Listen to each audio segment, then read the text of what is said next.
All right, making coffee with Brant, the full process. The full process. The first thing that we do need, a bunch of ice cubes.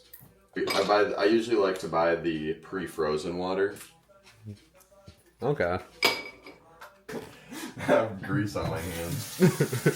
Today, we'll be making some Japanese iced coffee. So this is my favorite way to drink coffee. A lot of people do love their iced coffee. However, cold brew and general iced coffee isn't quite the same because the coffee is not heated up and it doesn't extract all of the flavor out of the beans unless it is heated up. So what we do is we start with some water. I need to do a little bit of math here. So I think it's 165. I forget my ratio of water to coffee. Okay, so I need 315 grams of water. And this is distilled water that I've put third wave light roast profile, because I have a light roast coffee from Coffee Wizards. So what's the reason for using this stuff? So you use distilled water, and distilled water on its own doesn't have much in it, and I don't know exactly what it does, but it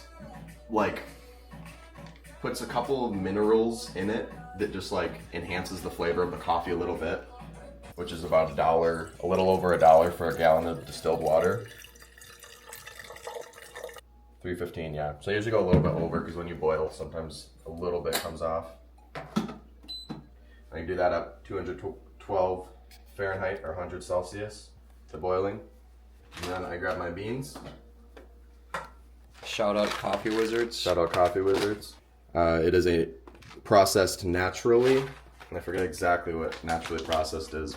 They don't wash the beans. They are a little more raw. Okay.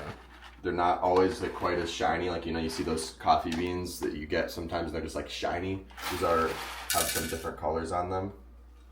Okay, so I'm gonna do 30 grams of coffee. I watched a guy on YouTube that told me the best ratios.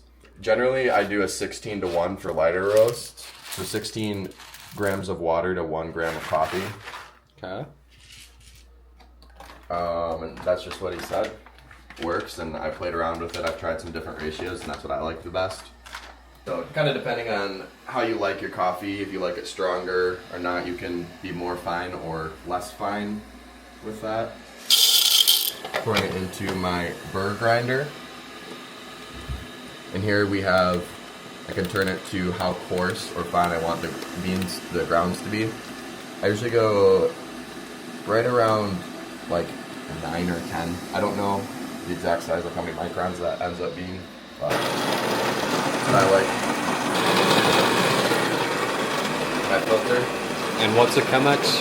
So the Chemex is a pour over style brew method, a drip method. So you put your grounds in here, pour water over it, and it just filters. It's like your typical coffee maker that you see at home, but you have a lot more control in this than you would just with your, Mr. Coffee maker.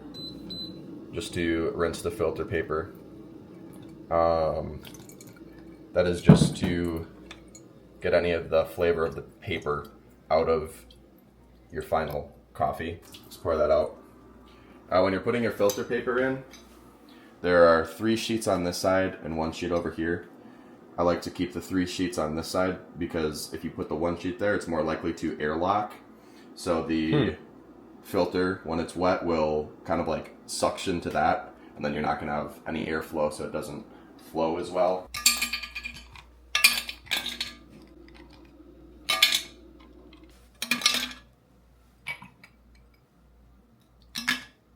Oh, that was just about perfect. My filter back on. I'll zero that. I'm pouring my 30 grams of coffee. There we go. Just level that out a bit. Trying to make sure. Yep, we're boiling now. That's Clear sweet. that. And now I'm going to take about 50 grams of water. Pour that over my coffee. We're gonna let this sit for 30 seconds. This is called blooming. So your coffee beans, they absorb carbon dioxide, and to let out that carbon dioxide, you let it bloom. So you just put in a little bit of water and let that off gas. It's called off gassing. So carbon dioxide comes off and you don't have that acidity that comes with carbon dioxide. Spin about 30 seconds. And now we just go ahead with our pour. Generally, you're looking for about 3 to 4 minute brew time.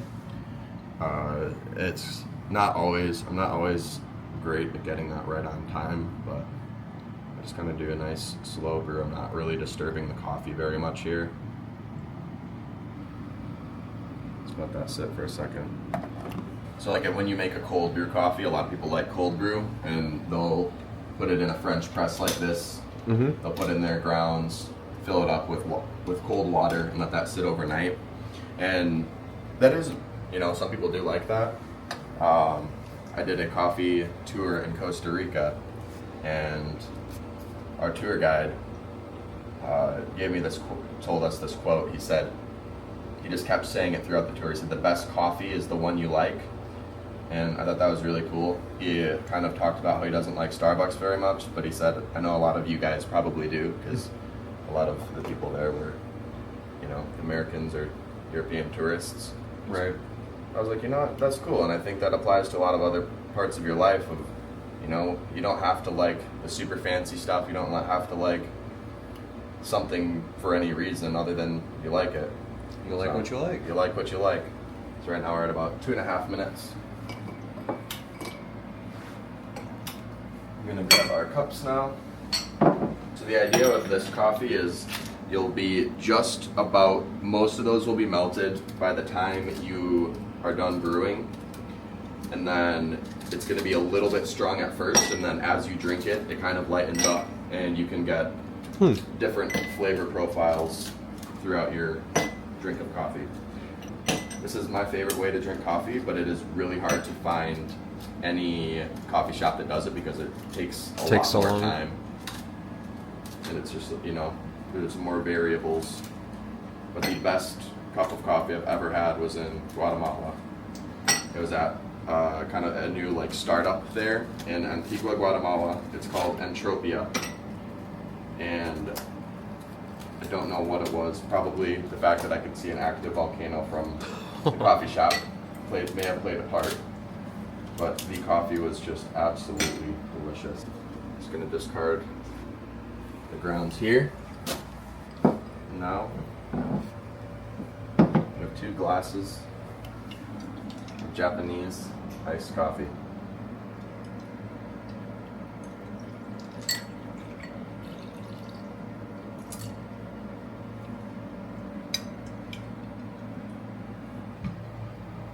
Alright, let me flip this.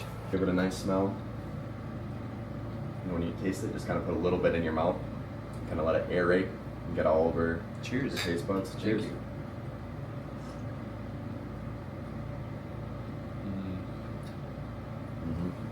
you. So it's kind of strong right now. And once some of that ice melts, it'll lighten up a little bit. That's good.